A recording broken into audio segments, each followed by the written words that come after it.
Olá pessoal, sou o professor Mário Lima, né, do canal Intermate, e a pedido aí de vários assinantes, né, para que eu comentasse um pouquinho a respeito da lista de exercícios que eu divulguei lá no canal, tá?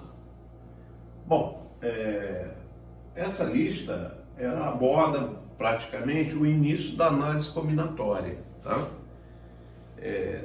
No momento, a gente poderia definir a análise combinatória como sendo, né, uma parte da matemática que se preocupa com a contagem, né, de grupamentos, obedecendo a algumas condições, algumas situações. Tá? No momento, a gente poderia definir como sendo isso, né?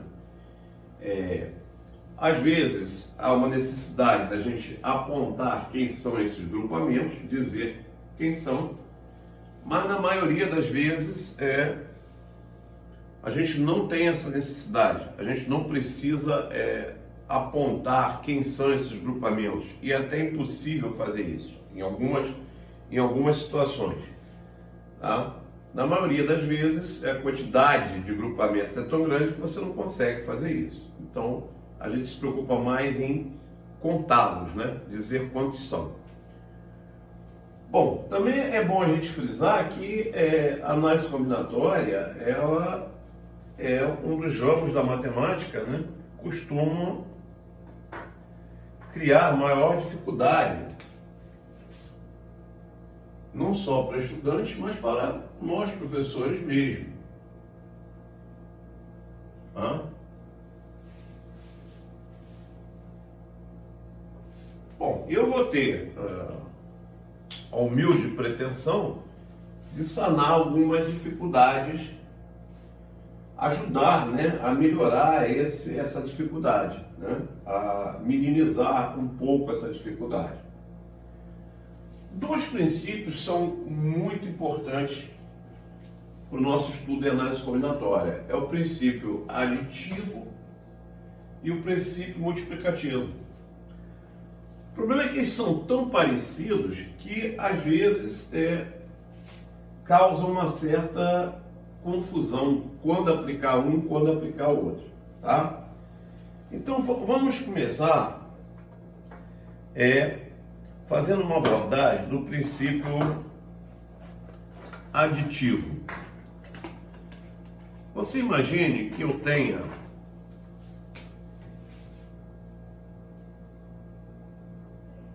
duas moças, Regina e Carla. Tá? Duas moças, duas mulheres, Regina e Carla. E tenha três rapazes, Paulo, Roberto e Sérgio. Bom, esse pequeno exemplo é só para a gente tentar elucidar quando é que se usa o princípio aditivo e quando é que se usa o princípio multiplicativo. Imaginemos uma seguinte situação. Vamos colocar um aqui como a seguinte situação. Eu quero, de quantas maneiras distintas,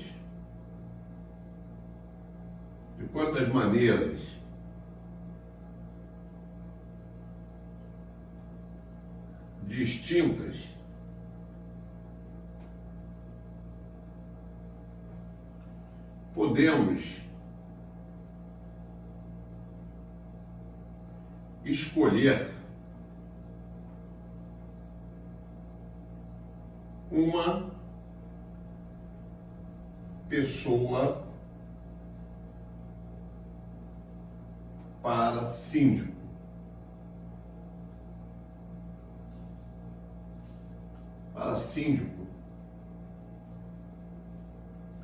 Do edifício, tá?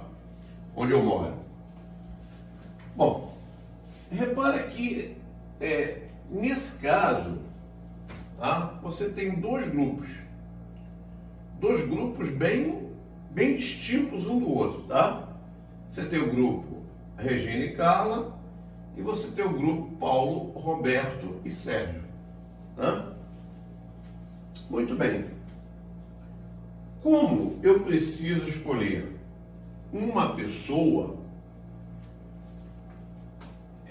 porque a escolha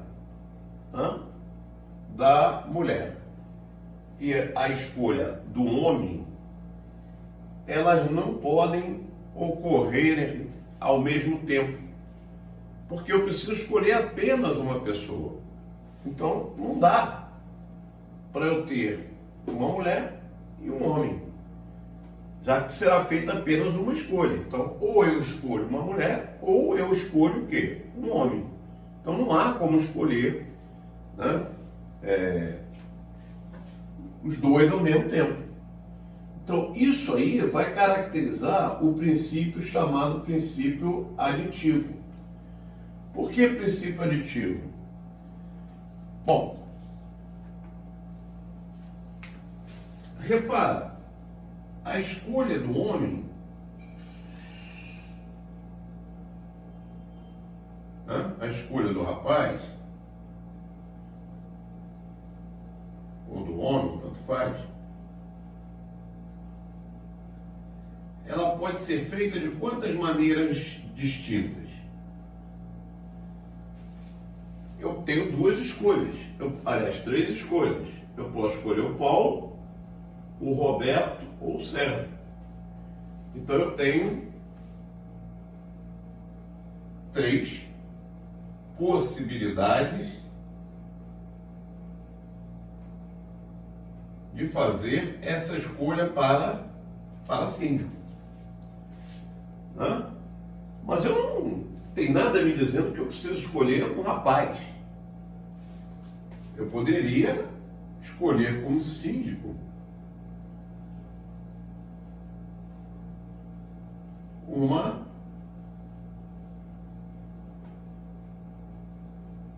mulher.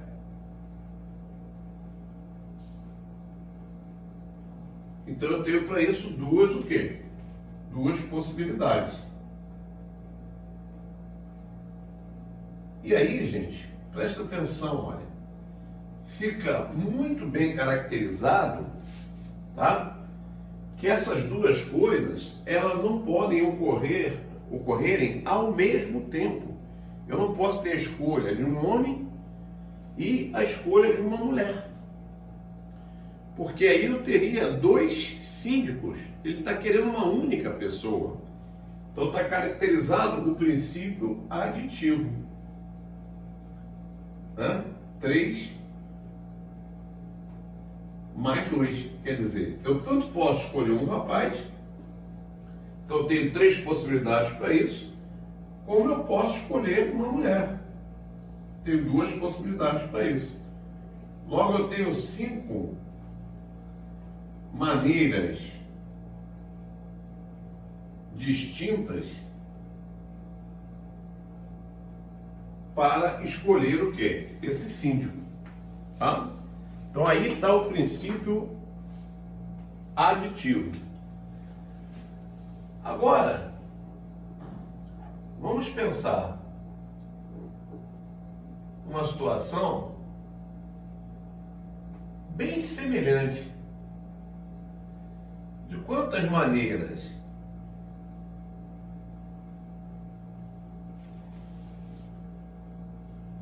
distintas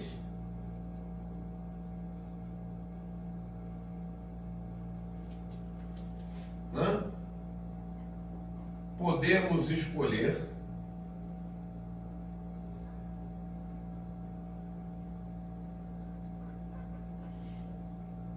um síndico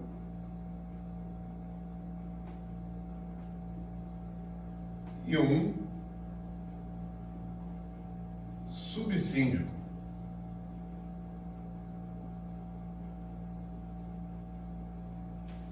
Olha, gente, como é que muda completamente a estrutura do problema, né? Como é que muda a estrutura do problema?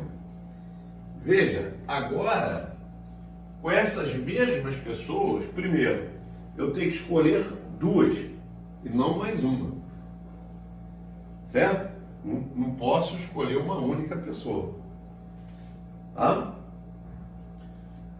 Então eu preciso escolher duas pessoas. E aí pode ocorrer uma escolha aqui e pode ocorrer uma escolha aqui. Como poderia, né? Não acontecer.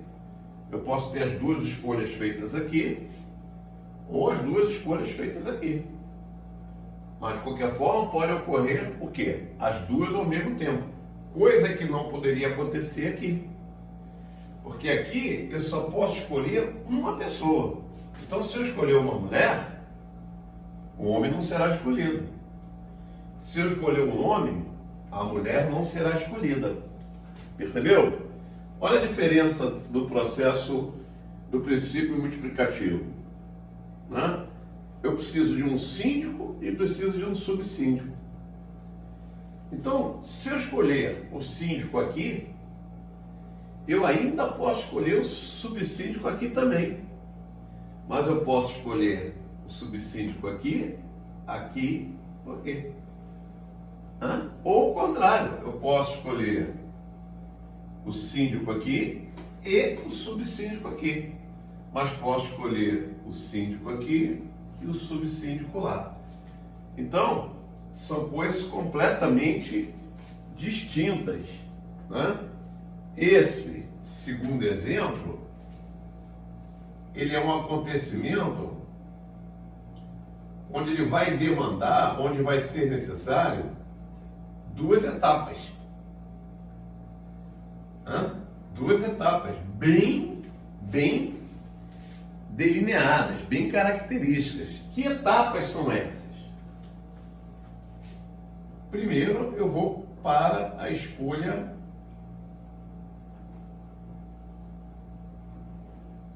do síndico.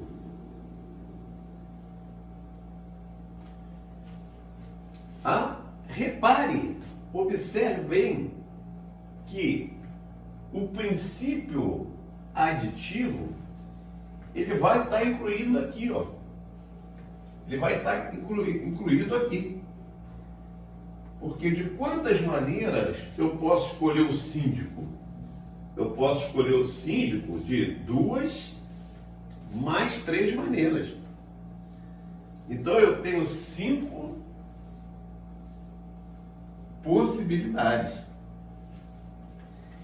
Essa primeira etapa aqui, na verdade, é o primeiro problema. De quantas maneiras eu posso escolher uma pessoa dentre 5? É o primeiro problema.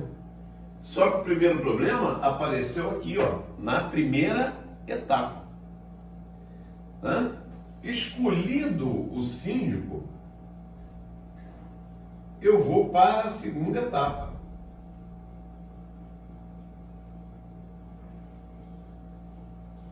Repare também, observe também, que nessa situação, a primeira etapa ou a segunda etapa é indiferente se você vai escolher o síndico primeiro e o subsíndico depois. Ou se você vai escolher o subsíndico primeiro e o síndico depois. Nesse caso é indiferente. Agora, entra uma outra situação que é o quê? Que é a escolha do subsíndico. Nesse caso, eu tenho que ter o bom senso de perceber o seguinte: o cara não pode ser síndico e subsíndico ao mesmo tempo. Não pode. Eu não posso ter um cara sendo síndico do prédio e um subsíndico ao mesmo tempo. Então, essa escolha que foi feita aqui, ela não pode ser repetida aqui. Imagine, por exemplo, que eu tivesse escolhido a Regina como síndica. Obviamente, ela não poderia ocupar o lugar de subsíndico. Nesse caso, eu cairia para quantas possibilidades? 1, 2, 3, 4. Eu poderia fazer 4 opções, né? Eu teria 4 escolhas para determinar quem é esse subsíndico. E aí, gente, é que entra o princípio multiplicativo, tá? Juntando o problema nessas duas etapas, eu teria o quê?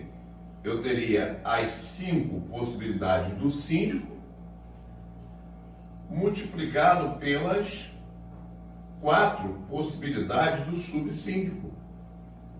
Então eu teria 20 maneiras distintas para resolver essa situação.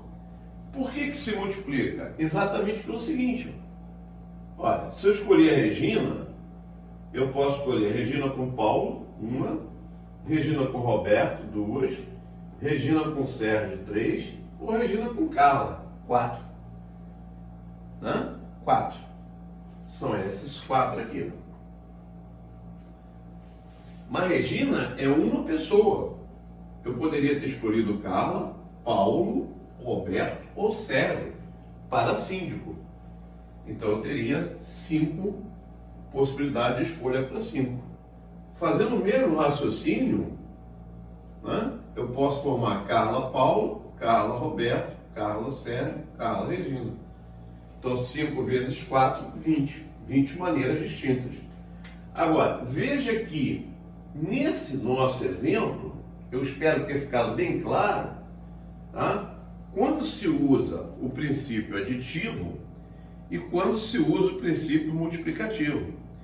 E tenha ficado claro também para vocês o seguinte: dizer quem são nesse problema, formar todas os pares, porque na verdade nós estamos formando pares, né? É uma coisa fácil, porque a quantidade é relativamente pouca, né? 1, 2, 3, 4.